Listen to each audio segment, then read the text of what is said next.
Friends, welcome to my channel. ನಾನು ನಿಮ್ಮ ಪ್ರೀತಿಯ ಕಾವ್ಯ. ಮತ್ತೆ ಎಲ್ಲರೂ ಹೇಗಿದ್ದೀರಾ? ಐ ಹೋಪ್ ಎಲ್ಲರೂ ಚೆನ್ನಾಗಿದ್ದೀರಾ ಅಂತ ಅನ್ಕೊಂತೀನಿ. ನಾನು ಕೂಡ ಚೆನ್ನಾಗಿದ್ದೀನಿ ಫ್ರೆಂಡ್ಸ್. ಇವತ್ತಿನ ಮಾಹಿತಿ ಏನಪ್ಪಾ ಅಂತಂದ್ರೆ, ಸೆಂಟ್ರಲ್ ಬ್ಯಾಂಕ್ ನಲ್ಲಿ ಬಂದ್ಬಿಟ್ಟು 253 ಸ್ಪೆಷಾಲಿಸ್ಟ್ ಅಧಿಕಾರಿ ಹುದ್ದೆಗಳ ನೇಮಕಾತಿಯನ್ನ ಆರಂಭ ಮಾಡಿದ್ದಾರೆ. ಹಾಗಿದ್ರೆ ಇದಕ್ಕೆ ಯಾರೆಲ್ಲ ಅರ್ಹರು, ಏನ್ ಎಜುಕೇಶನ್ ಇರಬೇಕು, ಹಾಗೆ ಇದಕ್ಕೆ ಕೊನೆಯ ದಿನಾಂಕ ಅಂದ್ರೆ ಅರ್ಜಿ ಸಲ್ಲಿಸೋದಕ್ಕೆ ಕೊನೆಯ ದಿನಾಂಕ ಯಾವುದು ಅನ್ನೋದರ ಸಂಪೂರ್ಣ ಮಾಹಿತಿಯನ್ನ ಈ ವಿಡಿಯೋ ಮೂಲಕ ತಿಳ್ಕೊಳ್ಳೋದಕ್ಕಿಂತ ಮುಂಚೆ ನೀವಿನ್ನ ನನ್ನ ಚಾನಲ್ ನ ಸಬ್ಸ್ಕ್ರೈಬ್ ಮಾಡಿಲ್ಲ ಅಂದ್ರೆ ಪ್ಲೀಸ್ ಚಾನಲ್ ನ ಸಬ್ಸ್ಕ್ರೈಬ್ ಮಾಡ್ಕೊಳ್ಳಿ. ಹಾಗೆ ವಿಡಿಯೋ ಇಷ್ಟ ಆಯ್ತು ಅಂದ್ರೆ ವಿಡಿಯೋಗೆ ಲೈಕ್ ಮಾಡಿ, ಶೇರ್ ಮಾಡಿ, ಕಮೆಂಟ್ ಮಾಡಿ.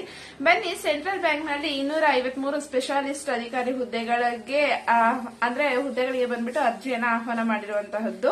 ಹಾಗೆ ದೇಶದ ಸಾರ್ವಜನಿಕ ವಲಯದ ಬ್ಯಾಂಕ್ಗಳಲ್ಲಿ ಒಂದಾಗಿರುವಂತಹ central bank of India bank ನಲ್ಲಿ ಖಾಲಿ ಇರುವ 253 ಸ್ಪೆಷಾಲಿಸ್ಟ್ ಅಧಿಕಾರಿ ಹುದ್ದೆಗಳು. ಅಂದ್ರೆ ಟೋಟಲ್ ಎಷ್ಟು ಅಂದ್ರೆ 253 ಹುದ್ದೆಗಳು ಖಾಲಿ ಇದಾವೆ.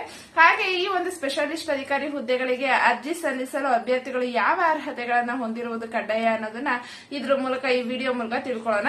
ಈ ಹುದ್ದೆಗಳಿಗಾಗಿ ಅರ್ಜಿ ಸಲ್ಲಿಸಲು ಅಭ್ಯರ್ಥಿಗಳು ಮಾನ್ಯತೆ ಪಡೆದಿರುವ ವಿಶ್ವವಿದ್ಯಾಲಯದಿಂದ ಪದವಿ ಮುಗಿಸಿರಬೇಕು, ಅಂದ್ರೆ ಡಿಗ್ರಿಯನ್ನ ಕಂಪ್ಲೀಟ್ ಮಾಡಿರಬೇಕು ಅಂತ ಹೇಳ್ತಾ ಇದ್ದಾರೆ. ಹಾಗೆ ಹುದ್ದೆಗಳಿಗೆ ಅನುಗುಣವಾಗಿ ಸಂಬಂಧಪಟ್ಟ ವಿಷಯದಲ್ಲಿ ಅಥವಾ ವಿಭಾಗದಲ್ಲಿ ಪದವಿ ಹೊಂದಿರುವ ಅಭ್ಯರ್ಥಿಗಳು ಅರ್ಜಿಯನ್ನ ಸಲ್ಲಿಸಬಹುದು. ನೋಡಿದ್ರಲ್ಲ.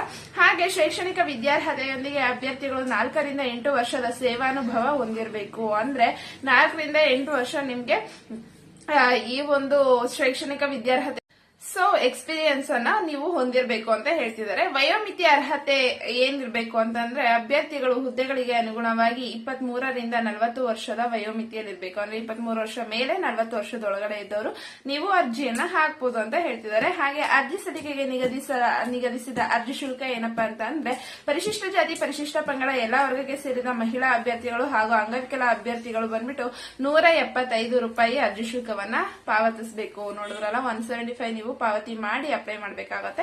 ಇವರನ್ನು ಹೊರತುಪಡಿಸಿ ಉಳಿದ ವರ್ಗದವರು, ಅಂದ್ರೆ ಉಳಿದ ವರ್ಗದ ಅಭ್ಯರ್ಥಿಗಳು ಬಂದ್ಬಿಟ್ಟು ಒಬ್ಬೊಬ್ರು 850 ರೂಪಾಯಿಯ ಅರ್ಜಿ ಶುಲ್ಕವನ್ನ ಪಾವತಿ ಮಾಡಿ ಅಪ್ಲೈ ಮಾಡಬೇಕಾಗತ್ತೆ. ಹಾಗೆ ನೇಮಕಾತಿಯ ಪ್ರಮುಖ ದಿನಾಂಕಗಳು ಯಾವ್ದಪ್ಪ ಅಂತಂದ್ರೆ, ಆನ್ಲೈನ್ ಅರ್ಜಿ ಸಲ್ಲಿಕೆಗೆ ಕೊನೆಯ ದಿನಾಂಕ ಬಂದು 3 ಡಿಸೆಂಬರ್ ಆಗಿರುತ್ತೆ. 3 ಡಿಸೆಂಬರ್ ಒಳಗಡೆ ನೀವು ಅರ್ಜಿಯನ್ನು ಸಲ್ಲಿಸಬೇಕು ಅಂತ ಹೇಳ್ತಿದ್ದಾರೆ. ಹಾಗೆ ನೇಮಕಾತಿ ಆನ್ಲೈನ್ ಪರೀಕ್ಷಾ ದಿನಾಂಕ ಬಂದು ಜನವರಿಯಲ್ಲಿ ಯಾವ ಡೇಟ್ ಬೇಕಾದ್ರೂ ಹಾಕ್ತಾರೆ. ಅಂದ್ರೆ ನಿಮ್ಗೆ ಒಂದು ಎಕ್ಸಾಮ್ ಇರುತ್ತೆ, ಸೊ ಯಾವ ಡೇಟ್ ಬೇಕಾದ್ರೂ ಹಾಕಬಹುದು, ಜನವರಿ 2025 ಅಂತ ಹೇಳ್ತಾ ಇದಾರೆ. ಅರ್ಜಿ ಸಲ್ಲಿಕೆಗೆ ಪ್ರಮುಖ ಲಿಂಕ್ ಏನಪ್ಪಾ ಅಂತಂದ್ರೆ, ನಿಮ್ಗೆ ಒಂದು ವೆಬ್ಸೈಟ್ ಇದೆ, www.centralbankofindia.co.in ಅಂತ.